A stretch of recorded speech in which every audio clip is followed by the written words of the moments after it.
We need to be realistic to what you can actually do. So I encourage you, the same way we just talked about, what are some things that you want to be investing in yourself to build your career capital around opportunities, as we talked about, speaking, presenting, writing, side gigs, all of the other side projects, your professional network, and your qualifications as expertise that you're building, to realistically now, the same way we thought about this before around your assets, think about your expenses. What is realistically going to likely get in the way of this? Here are some examples. So it's the same thing with expenses. This is the question that I want you to ask. The other one was, what do I really want? You need to say, what do I really have control over? There's going to be some things that you have no control over. And you have to make peace with that, right? Whether it's you don't have control over it now or down the road. So the one that I actually said was this one: don't like networking. It feels fake. So I have avoided reaching out to new people.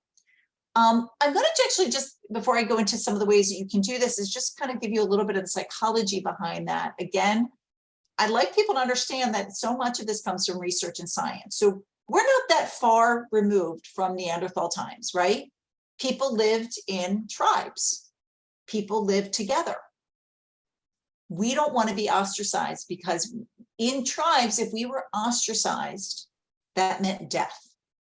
It is one of the reasons why, when we're in networking situations, that makes us feel unauthentic and uncomfortable.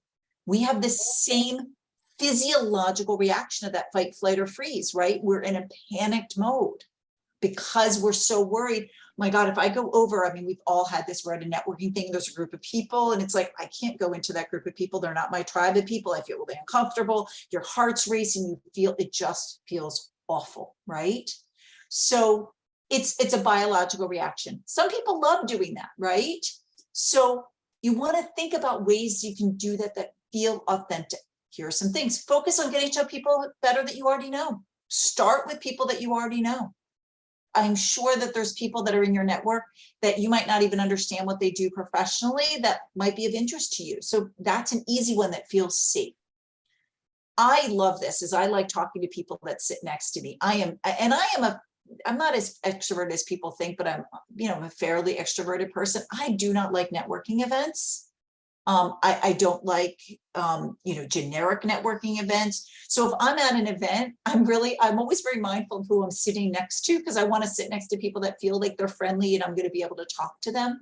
I also choose to go pre-pandemic, as I often choose in person to go to events that are, and the same thing virtually, where it's people who are like my kind of people that are talking about things substantively. So that feels more comfortable to me.